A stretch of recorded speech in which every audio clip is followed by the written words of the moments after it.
We saw some big companies show up with advancements in AI. So let's start with the biggest announcement, I believe, that got the most coverage this week. This is this new device called the Rabbit. It's the size of like you remember back in the day, there's that T-Mobile Sidekick thing? Yeah, like a handheld device that's smaller than a phone, maybe a little wider than a phone, but essentially it fits in the palm of your hand. Yes. Exactly. This has a very iconic orange color with a screen on it, and it feels like a real hardware device, like a form factor, right? It's got a form factor to it that's very unique. Exactly. And it definitely got the most press and it got the most buzz. Now, I don't know why it got the most buzz, but let's get into it. This Week in Startups is brought to you by Vanta. Compliance and security shouldn't be a deal breaker for startups to win new business. Vanta makes it easy for companies to get a SOC 2 report fast. Twist listeners can get $1,000 off for a limited time at vanta.com/twist. Mev. Tired of the dev shop roller coaster? Mev is your reliable technical partner offering a well-established software development process designed to consistently deliver unparalleled value to their clients. Get $30,000 off your first 3 months at mev.com/twist. And Imagine AI Live is an AI conference where you'll learn how to apply AI in your business directly from the people who build and use these tools. It's taking place March 27th and 28th in Las Vegas, and Twist listeners can get 20% off their tickets at imagineai.live/twist. All right, everybody, welcome back. It's Madra Mondays. We're here on This Week in Startups with my guy, Sunny Madra. And we got a lot to demo, don't we, today? We do. And 2024 is coming at us really, really fast. The breakneck pace, AI everywhere, and two big things last week. And we'll start with the first one, which is CES. And so before we get into it, like at a high level, and there was a bunch of different articles that came out and people were talking about at CES this year, AI was everywhere. And, just kind of pull up this one article. I think it was from The Verge and saying there was almost too much AI. And I don't think that's the case. We've been through these arcs before. We were there in the mobile revolution that kind of kicked off with the iPhone. And we've been there with cloud services. And now we're there again with AI. Yeah. But we're really seeing like huge advancements in a lot of different ways. And let's just kind of get into some of the big ones. Yeah. For people who don't know, Consumer Electronics Show has been going on forever. They typically just show gadgets. They went into a little diversion where they got into cars for a bit. I think the cars may or may not be back. So if you think about CES, it happens in Vegas. It happens in January. Tens of thousands, if not hundreds of thousands of people now. I used to go as a matter of course because of the Engadget blog we had started.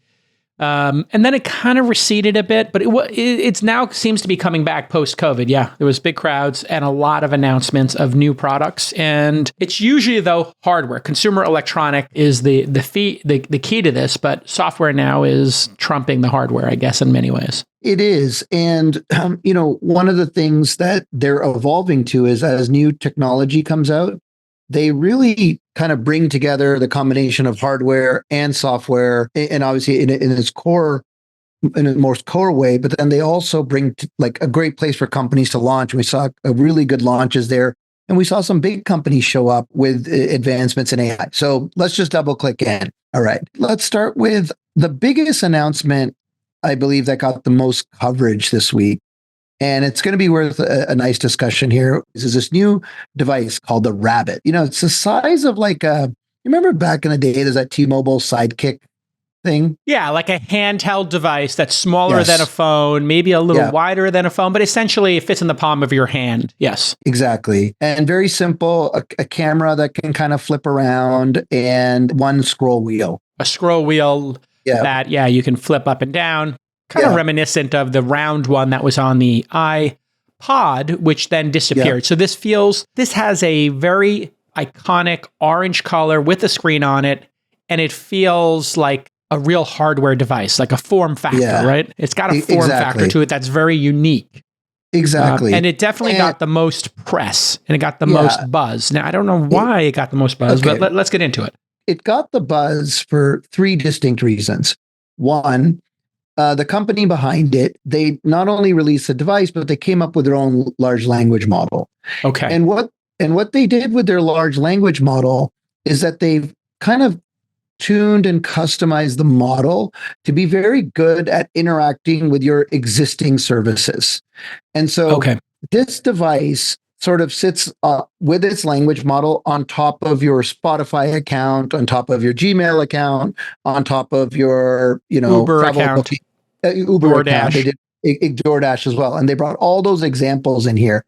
And so what they really talk about is this is the first time that like there's been a hardware device coupled with its own language model. So not building on top of any of the ones that we've seen, and basically bringing that all together as as like sort of one cohesive experience. And so that's the first thing that's unique about this is it is a large language model that they made that interfaces seamlessly with your favorite apps/services. Correct.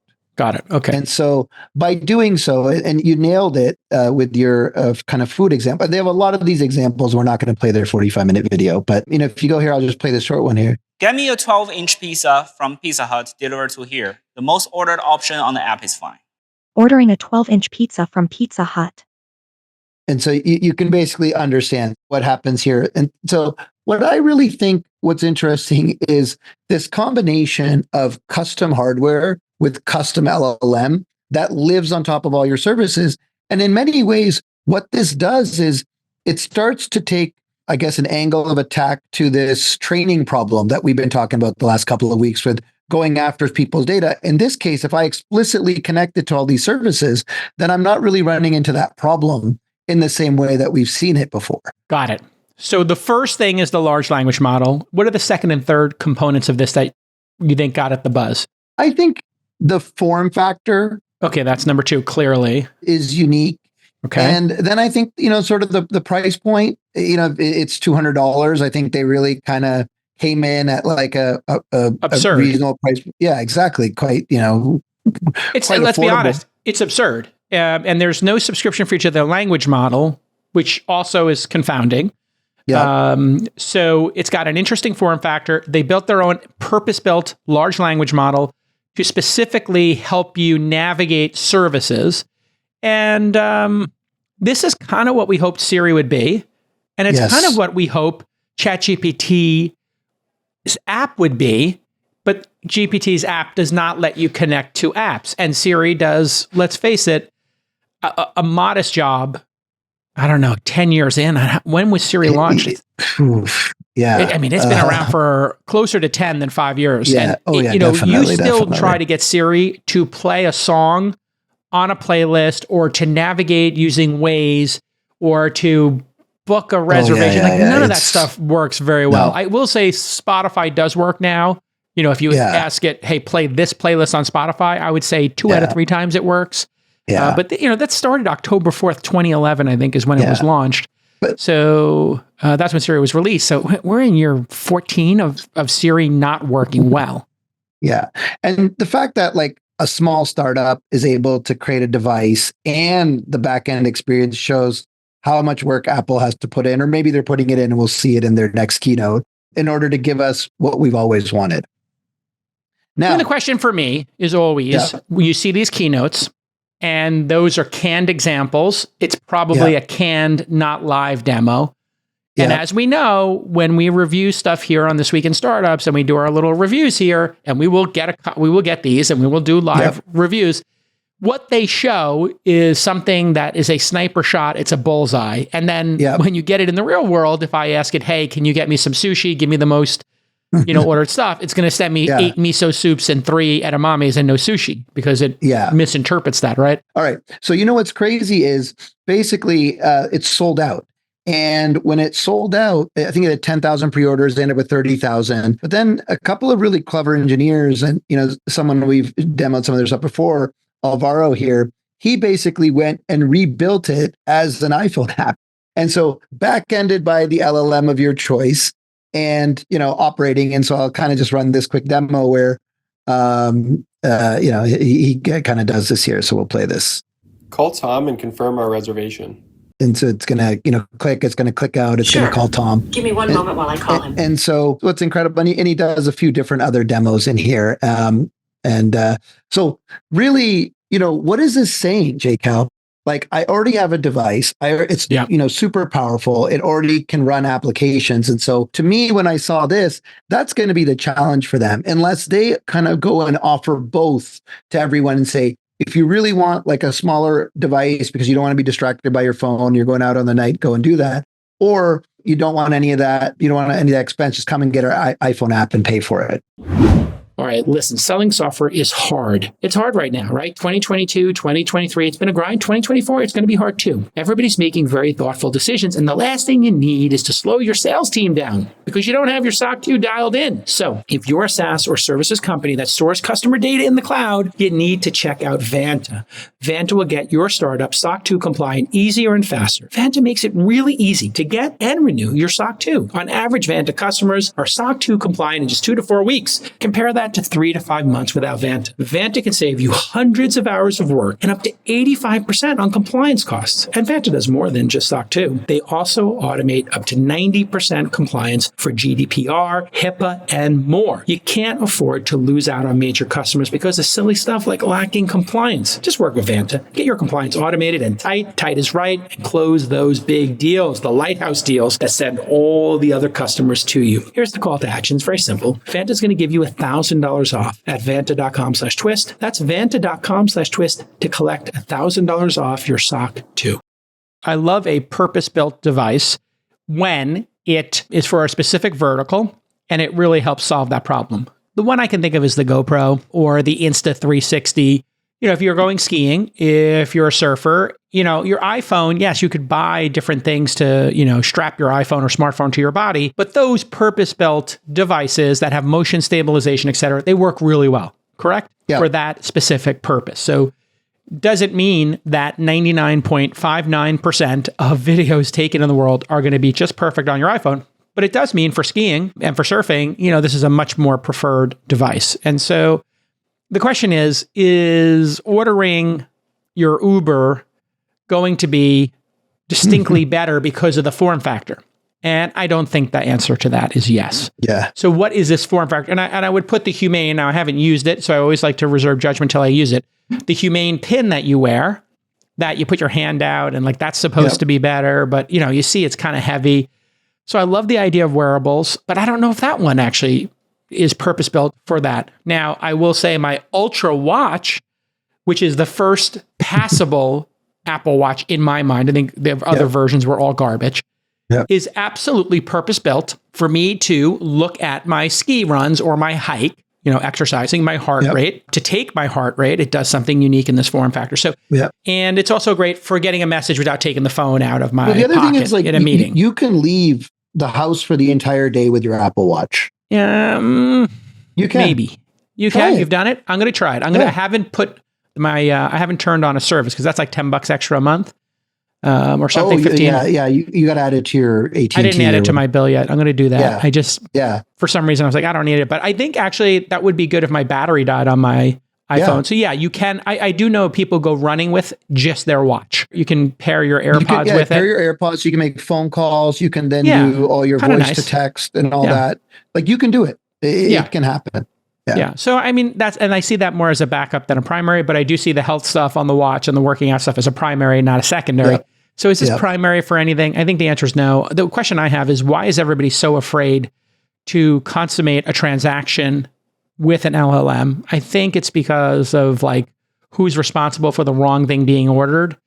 You've been able to use Alexa to order coffee for a long time. People don't do it. The concept of getting the wrong thing and buying the wrong thing is just too scary for people. Just like ordering on the internet was too scary for people. So I don't think people feel confident in it. But eventually saying reorder the coffee I ordered last time on these devices would be good. Or, hey, just get me 4 cheeseburgers, from In-N-Out. No onions on any of them. What? You want the Philhummus? Order the Philhummus. Yeah. Give me 4 things from the Melt. And I'm only going to eat half of each. So I'm only eating 2 sandwiches. Why do you think that is? Why do you think people or app developers are not consummating transactions and taking that leap of faith that it could be done? Amazon did it, but Apple won't. And ChatGPT 4 won't. Yeah. I think what happened is, there's 3 layers to what happened. I think it just wasn't as good in the ecosystem prior to LLMs. And I think LLMs, when they do it, it's magical, but they still hallucinate. So before you had this problem of like, it just wouldn't really work. And it was like too structured. Like if you wanted to get your order, you'd have to be like, Alexa from DoorDash order, you have to kind of really structure it like a robot, right? And then Siri would never just do it. Now LLMs can pull it off, but they require kind of extra fine tuning, or it's kind of like creating like a custom model. So I think we're very close to getting that magical experience where who is going to be responsible for it, the language model or the app developer and the e-commerce provider? Is it Uber Eats and DoorDash's job to get this right, or is it ChatGPT, Bard, et cetera's job to get this right in your mind? It's a great question. I'll answer it in a slightly different way. I think the app developers are going to get it right before the large language models, the large language model folks do, because they have the data. Exactly, right? They have the corpus of data. They know how people are going to want to interact with it and how they mess up and how they do all that. So, all right. So here's what I want, Stanley. Yep. You're listening from DoorDash. Yep. And Dara from Uber Eats. Here's what I want to do. I want to come in and say, show me dinner for our 5 in our family, which is 2 adults and 3 kids, 2 of them who are 7, 1 who's 14, and give me some options for Japanese food. And just show me a cart already filled with stuff, right? And then I say, but never give us onions and never give us spicy stuff, because or only one of us like spicy. And so then if it was like, hey, here's your cart from your Japanese restaurant, here's your cart from this restaurant, here's your cart from this restaurant. And then you could start with a filled cart of items and then maybe say, I looked at that. Hey, you know what? Swap out the uni. I'm not a fan of uni, but give us more salmon, double the salmon, less uni. Or give us less exotic pieces of sushi. Give us more basic sushi for the kids. Yeah. And it just did Uber that. Eats does a great job now because it has like that reorder, and they have that all kind of, they've got all the data going back to our point. Yeah, exactly. Just like you could say to Spotify, hey, give me a playlist of 70s road trip music. And it's going to find a 70s road trip playlist. It doesn't exactly understand that, or maybe it does. I don't know. Because didn't Spotify have their own assistant built in at some point? They created their own Siri. Everyone has tried, but in the same way that Siri has failed, in the same way Google Assistants never worked, the effectiveness that we get with an LLM based one is we haven't seen it fully coupled together yet. Got it. All right. Well, this will be probably this is the opportunity for 2024. Yeah. I think I give a lot of kudos to the Rabbit team for being creative. I don't think it's going to work. I think it's going to be like one of these devices that historically, just doesn't find a niche for itself. It's just too, but I do love the fact that they're bold and they put it out for $199, which means they're going to probably lose money on this thing. Yeah. There's no subscription to it. I guess you can put in your own SIM card. It just feels to me like this thing's not going to work, and everybody's going to want it to work like a phone.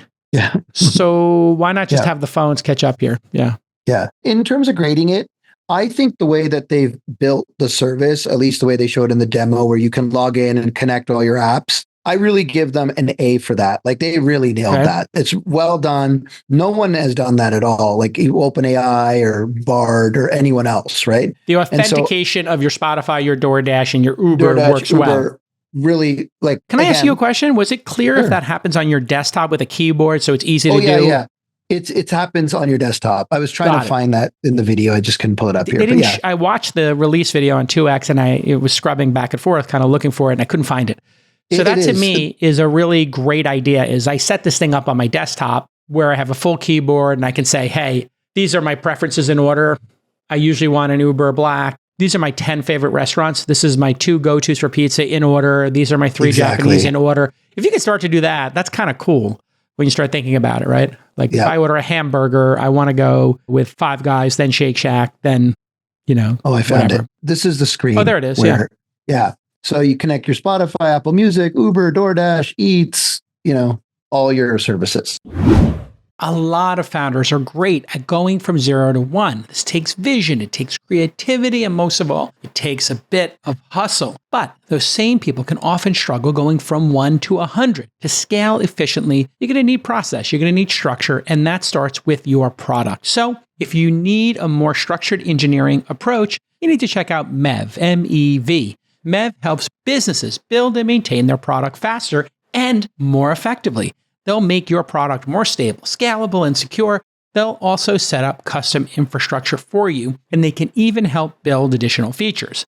For each of your needs, MEV organizes an entire tech team comprised of senior engineers, delivery managers, DevOps, Q&A, and of course designers to make it look really, really top-notch.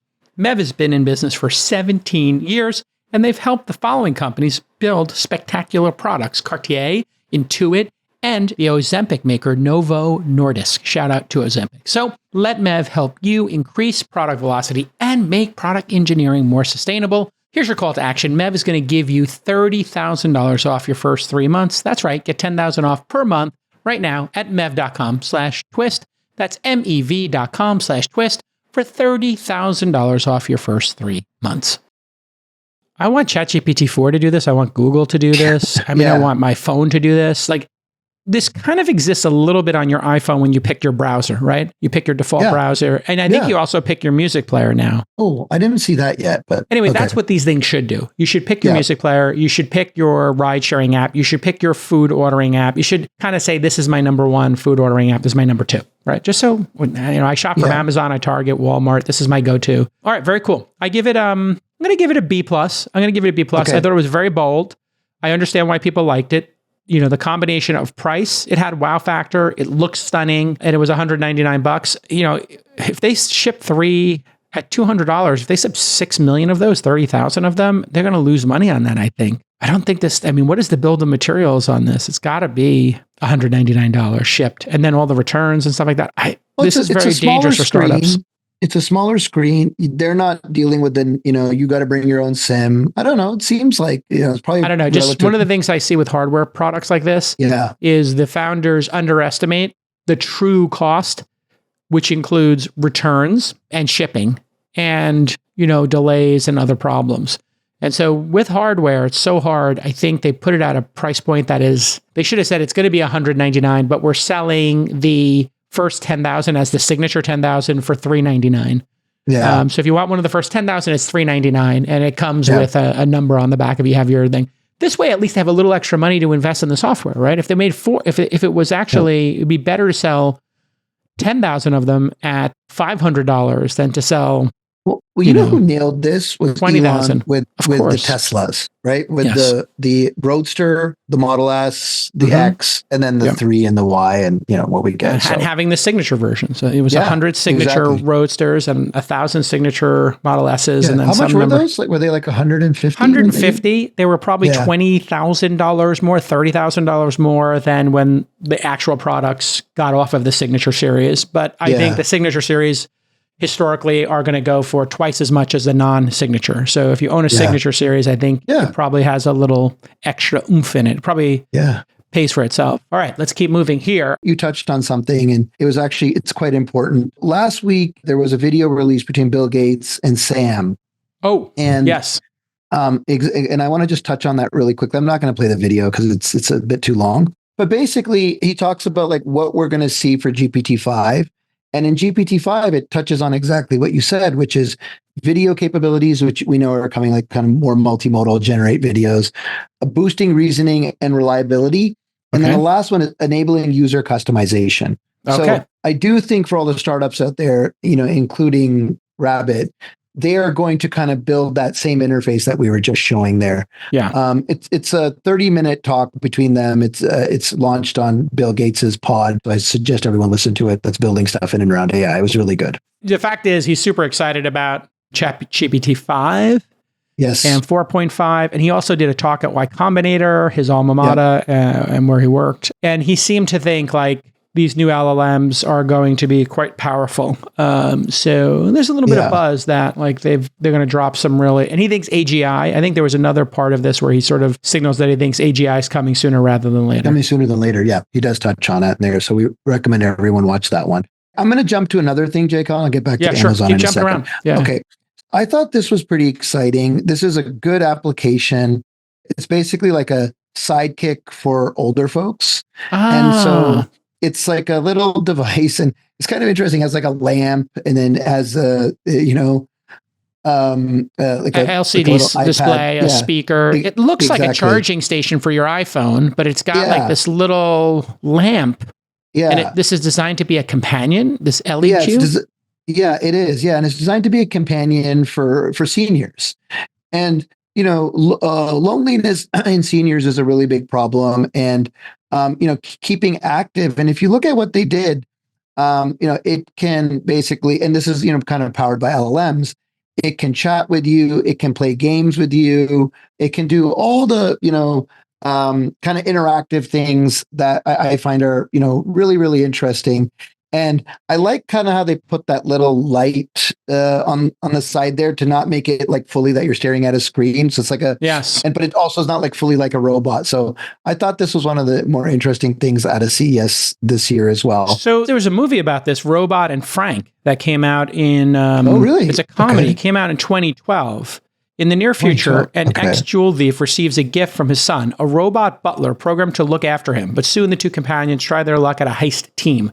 Now, I haven't seen this, but I got to see this because this is like, it's got my friend Peter Sarsgaard in it and Frank Langella. Okay. He's a great actor. And so this looks like a pretty compelling movie that did this. And then, of course, there was the film that my daughter got obsessed with seeing. I didn't let her see it, but Megan, the robot horror story. Remember the viral dance? Yeah. But this idea that an AI companion would relieve loneliness or do a little bit of an AI, of course, there was the kid in AI. I think it was Haley Joel Osment played the kid in AI. Yeah, who becomes friends with the little boy, and then he has the teddy bear that is his friend, and just sort of multitudes of artificial intelligence, helping people be less lonely. And so it's dystopian in some ways, but if well executed, I could see it relieving a bit of stress for people. And so, yeah, interesting. Yeah. And so the one thing I want to talk about here is that like what this does, and going back to, because CES, we're going to stick with a little bit of the hardware theme on some of these.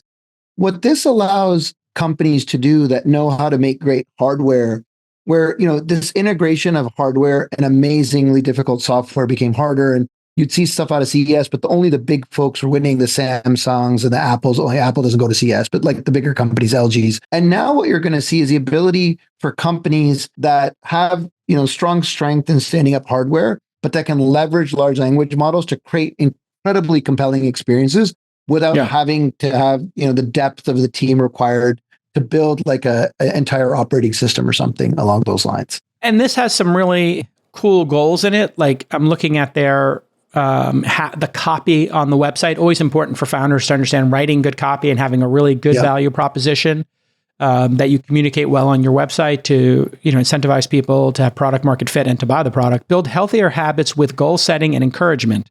Like taking your pills and exercising. Bullet point number 2: exercise with easy to follow video workouts. So I guess it will talk to you and say, hey, let's put your hands above your head, stretch, whatever. 3, challenge yourself and stay sharp with cognitive games, right? There were a whole bunch of cognitive games. I forgot the name of it. That got very popular. There was one app that, was it Lumosity? That was doing. Yeah, it was. Yep, it was. So Lumosity was like, hey, there's this concept of, exercising your brain essentially. And I think Wordle and crosswords, people put in that, Sudoku.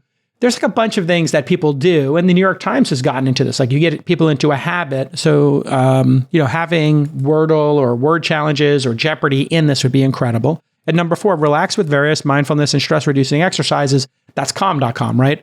So this has Lumosity in it and Wordle, essentially, like some cognitive games. And it's got an exercise app in it. It's pretty good idea. I think if you put all that in one and you make it a really great, and then some other things, set reminders for errands, appointments, and medications. Okay, that's really good. Notify loved ones there is need for support. So that's that I've fallen and I can't get up, the alert me kind of stuff. Search resources in your local area. There's your yellow pages. And then stay current with news, weather, sports updates. Hey, that's your Yahoo or AOL or turning on CNN. So this actually, if executed really well, could be amazing. Here's some more things you can do with it. Easy video calls from your friends and family. Okay, so that's your iPad kind of thing.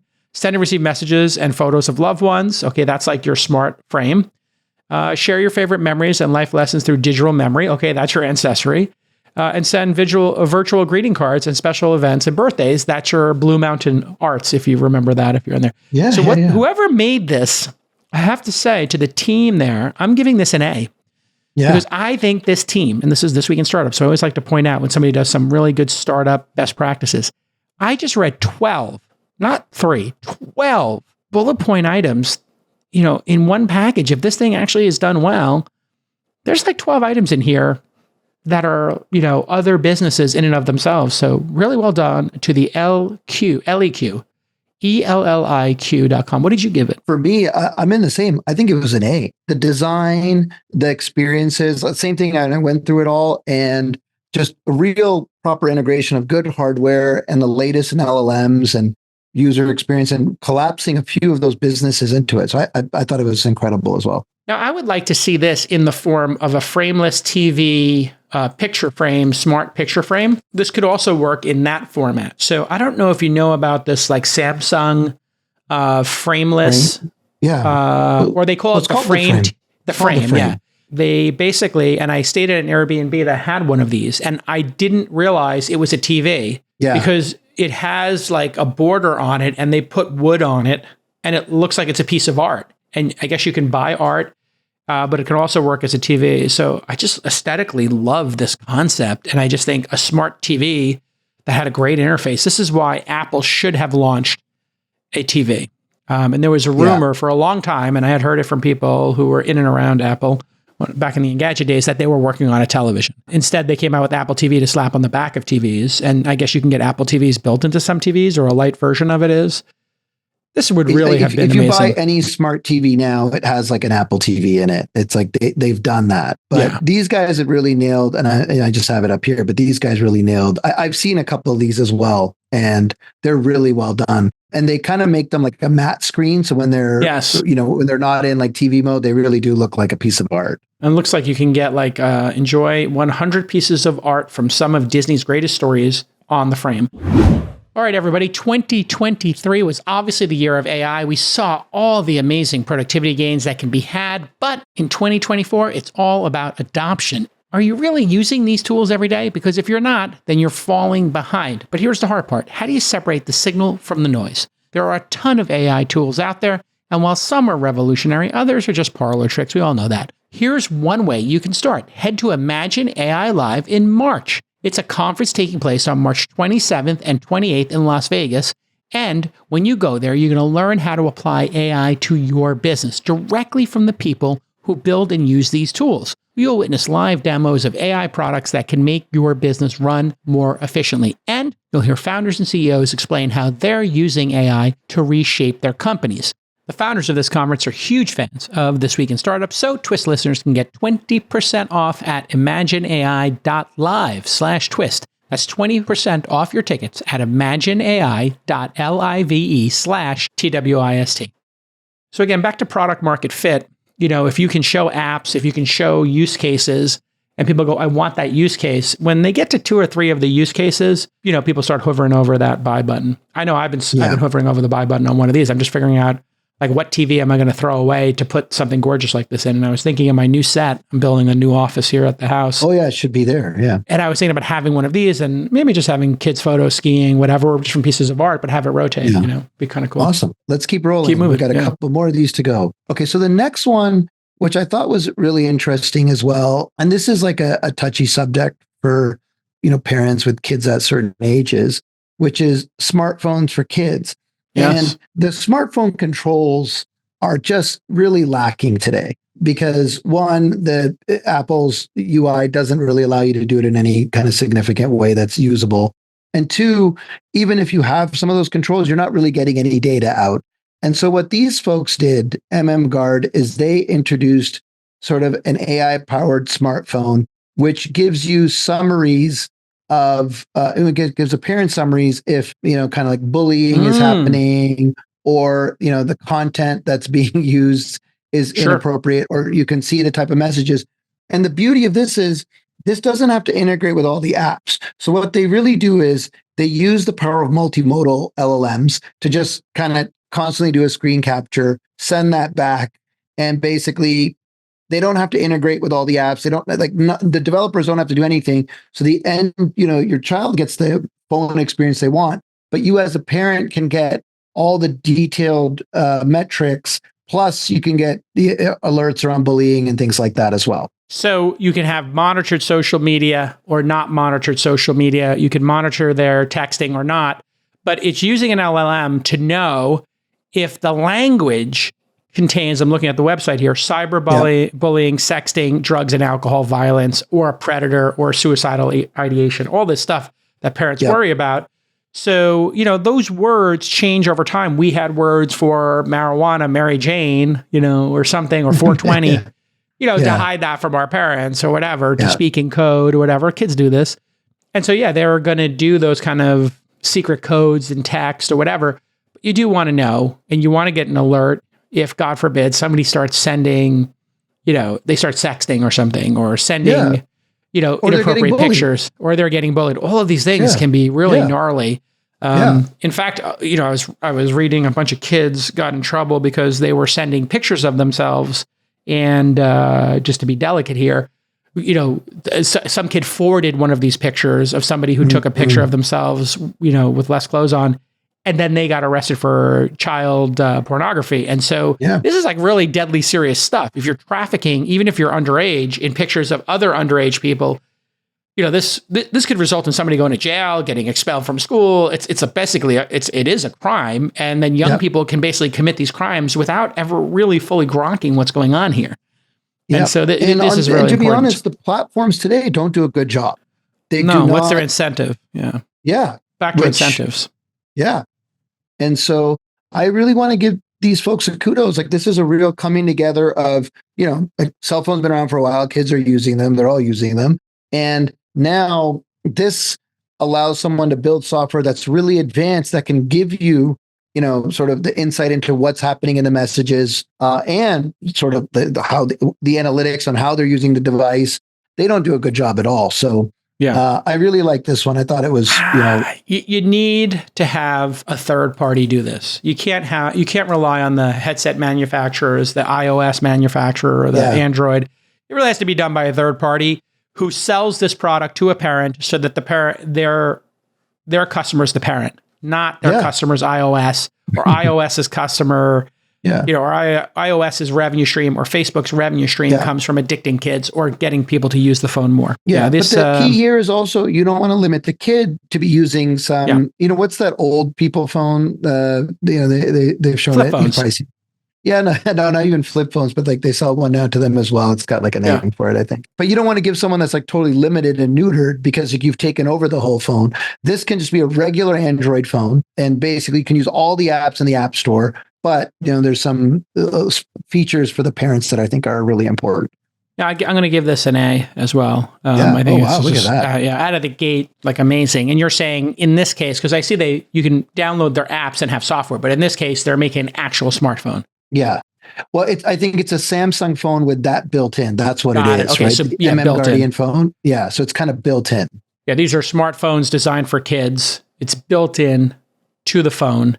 So this is a collaborative effort between Guardian and Samsung. Okay, great. Just such a great idea. Such a great idea. I would like to see, Apple maybe get a little more. Doesn't Apple do something like this with images? Wasn't there some blurring of images that occurs? Yeah. They do. They've said this, not claim, but they've said that they are monitoring iMessage for inappropriate photos. They have said this. What I would say is, given what I've seen, the amount of controls that Apple has and allow is very, very limited. Like, once your kid has an Apple device, it's the wild, wild west. Or it can be totally locked down, but then you can't use the phone for anything. Like, you can make it like no apps, no messaging, and then, then the phone becomes... If communication safety determines that a photo or video your child has received or is about to send appears to contain nudity, communication safety blurs the photo or video, displaying a warning that it might be sensitive, and offers ways to get help. So kudos to Apple doing sensitive content warnings. I know people feel that's censorship or whatever, or they're getting too involved and it's scary, but it's a feature that people can opt into by you have to turn it on, number one. And number two, if you're in the Apple ecosystem, you're opting into that to protect your kids and to have a bit of censorship. You're opting into having curation. So one person's censorship could be another parent's curation. And that one person's like safety is another person's freedom of speech. So, just you pick your operating system. If you want to have like a more contained experience, you can use Instagram. If you want to have a more free-flowing experience, you can use X, formerly known as Twitter. Yeah. Great. Awesome. Yeah, I'm giving this an A for sure. Time has come. Yeah, great job. All right. Awesome. Got a lot of strong stuff coming out of CES. Yeah, it was, I think it didn't get the credit it deserved, but like to me, it felt really reinvigorating. I was only there for like 24 hours, but it was pretty incredible. All right. Okay. We're going to switch gears here and a couple more things. So last week, we also got the launch of the GPT store. And so, right. Yes. So we got the launch of the GPT store. So you go over here into Explore GPTs. In your sidebar on the left is Explore GPTs. Yes. Yep. And basically, what you can see here is featured like a classical app store, trending, and you can click through those. Interesting. We'll analyze this in a second. By OpenAI themselves, and then a couple of different categories. And you know what? I've got to say, I think they've really nailed this. They have done a good job. And, I'll just start with kind of one of these that I did before, and then we can do some live ones, and you can pull some up as well. I did this Canva one. And so I said, how about an inspirational quote graphic for social media? Maybe I want to post something on X or Instagram. And it said, hey, the typical thing, Canva comes back and says, what do you want to say? I wanted to say carpe diem. And basically it gave me these two graphics right here, all in line, right out of Canva. Yeah, I mean, we were talking about the Canva apps in the early days, just not working particularly well, and these integrations not being well. It just feels like this is their second swing at bat, and it's going to be a little bit tighter. Do any of these include revenue and subscriptions yet? So no, they haven't. The only thing that they talked about, and they talked about it at OpenAI Day, was like sort of a Spotify model. And so what everyone is doing right now is sharing their usage. And so the idea, at least based on OpenAI Day, is that you'll get a rev share based on how much they're being used. I'm looking at they seem to be really promoting the All Trails app, and I use the All Trails app. Yeah. And it's pretty great. So which trails near me are dog friendly, and it actually, you tell it, hey, Bay Area, and it just starts giving you really great summaries of those, places. And it understands the categories, the average duration, the difficulty rating, the elevation, the length, all that kind of stuff. So this does feel like a great front end to All Trails. Now, based on what they've given me, why would I subscribe to All Trails? So I'm wondering what All Trails is doing here with this product, because this feels really like you just basically cannibalized your entire business. So maybe you could talk a little bit to that, since there's no revenue here. I guess maybe they guaranteed All Trails a certain amount of revenue to put this on. What do you think's going on here in the background? Well, like I said, they have said they're going to share revenue. So in order to use these, you have to be subscribed. And so you are paying $20 a month, which is, more than what to you're have paying. Explore GPTs. I'm paid. Yeah. If I'm not paid, you can't Explore GPTs. Yeah. I think like that's what they're going to do. Is like very similar to Spotify, right? Where, you spend your, whatever Spotify is at now, $14.99 a month, and that gets sharded out to the artist. While we kind of think through that, I had this funny one I think you'll like. Is let me share this other one I found, which is called VC Associate. So it says, pitch me your startup and I'll enhance your web shirt. Yeah. So we should do I am thinking about building a company that takes ice from the poles and sells it as expensive ice to put in your mixed drinks. So it basically, kind of goes through the whole process. We saw a few similar things like this, but like there's a lot of fun ones in there. So I recommend everyone take some time, go in, double click in, mess around, and send us ones that they're finding. There's what I read on the launch day. There's 3 million of these. 3 million. 3 million. GPT, Yeah. 3 million So GPT. I'm guessing there's thousands of high quality ones. Yeah. In terms of how this typically works, so people know, when you're kickstarting something like this, you're going to do the revenue share. But what you do is you go out to the top brands like All Trails, and you say, listen, would you build an app for us? And they say, yeah, it's on our list or whatever. And they say, okay, listen, we're going to share revenue with you. And then if AllTrails is savvy, they would say, well, we got to put 3 developers on this for a year. That's $500,000 in our developer time. And they say, okay, yeah, we'll guarantee you $500,000 in revenue. We'll pay you $250K advance, and then we'll guarantee you another $25,000 a month minimum, right? So if you're a developer and you have a high quality app, the question is, why would I put this there? What am I getting out of it? And then what am I giving up? Because I can tell you right now, using AllTrails here, the use case it gave me, I would not use AllTrails. I would cancel my AllTrails subscription. And so now it might be, do I do AllTrails through my ChatGPT subscription, or do I give them money directly? So ChatGPT just got me to cancel my AllTrails. So I just think that's something to think about if you're a vendor to these kind of things. You got to be careful about cannibalizing yourself. Probably 80 or 90% of the value of AllTrails is in the ChatGPT, the GPT AllTrails. Yeah. So, just the ability to look things up quite quickly. That's all I use it for. The experience is probably easier here than however you were doing it before. I mean, it's a pretty nice interface here. So I have to say, this is very, very disruptive. And so this has got me thinking about all my startups. And I think as a startup, you have to start wondering, this also is, you don't have your customers' information.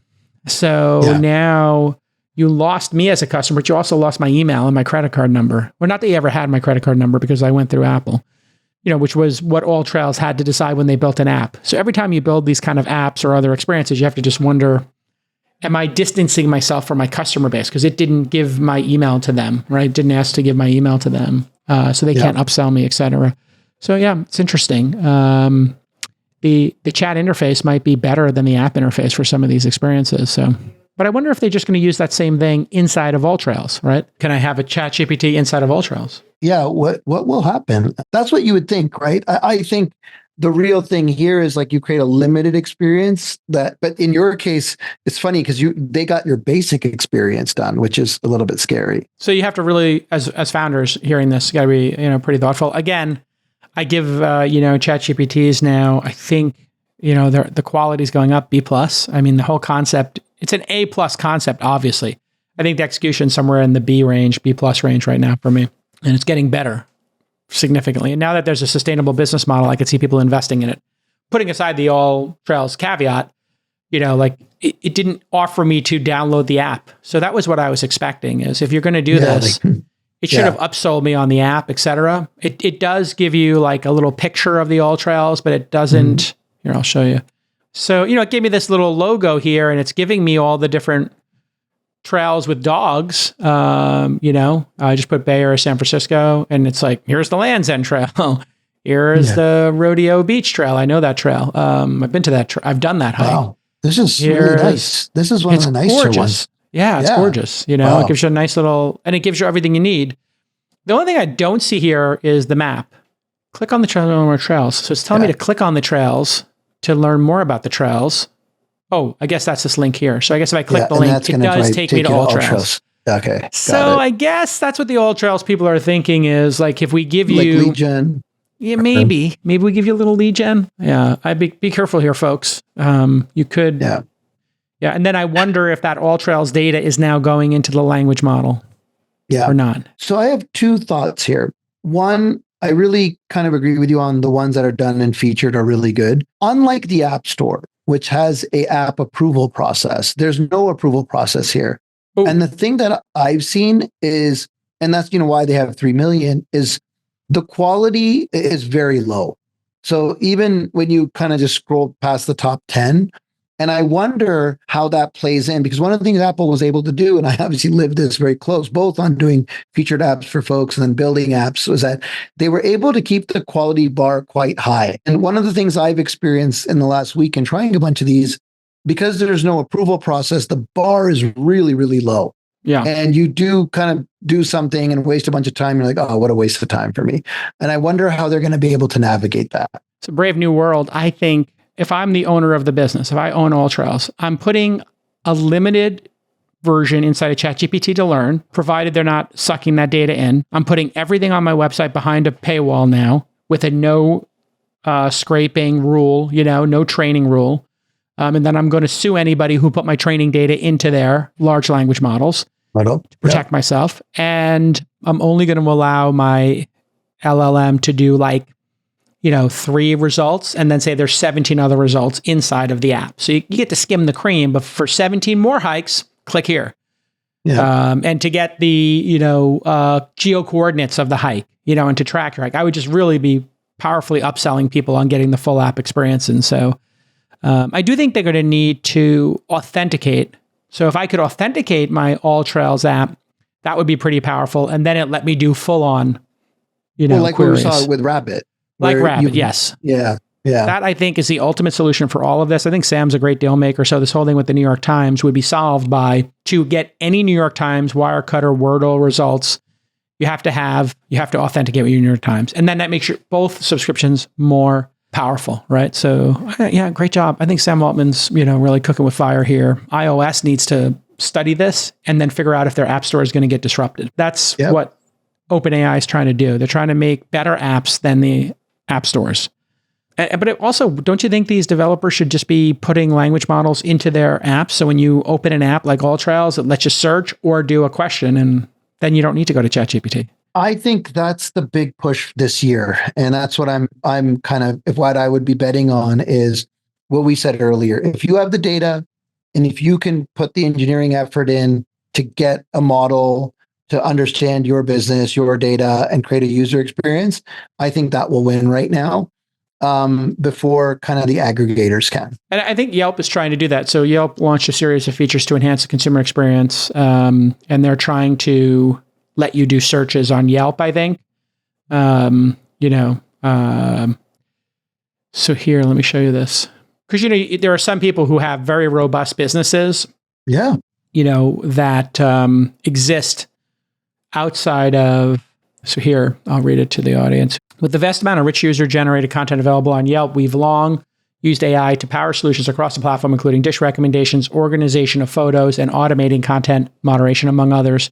With recent advancements in LLMs, we are continuing to invest further, enhancing the search and discovery experience on Yelp to make it even easier for you. And so we're announcing a number of new search features today, which build on our investment in AI and LLMs to surface smarter search suggestions and power insights to help you find the right business by leveraging these techniques. PR speak. And so, pulling out, these kind of experiences, I think is going to be really great. Like actually being able to query, as you can see here, they're doing some unique queries. Let me just put my glasses on for a second. Breakfast. We ordered the all-American breakfast and the eggs were cooked just right. I got the pancake flight with the side of bacon. So, it's like that's the keyword, breakfast. What I want to do is say, who has the best Peking duck?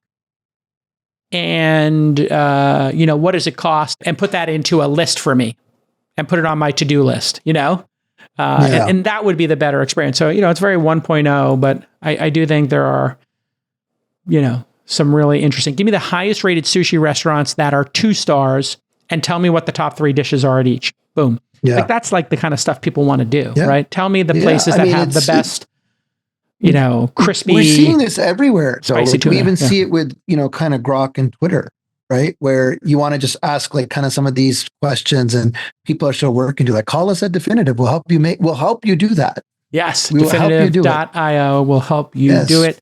Sundeep at definitive.io. Great job today. And we will see you all next time on This Week in Startups. Bye-bye.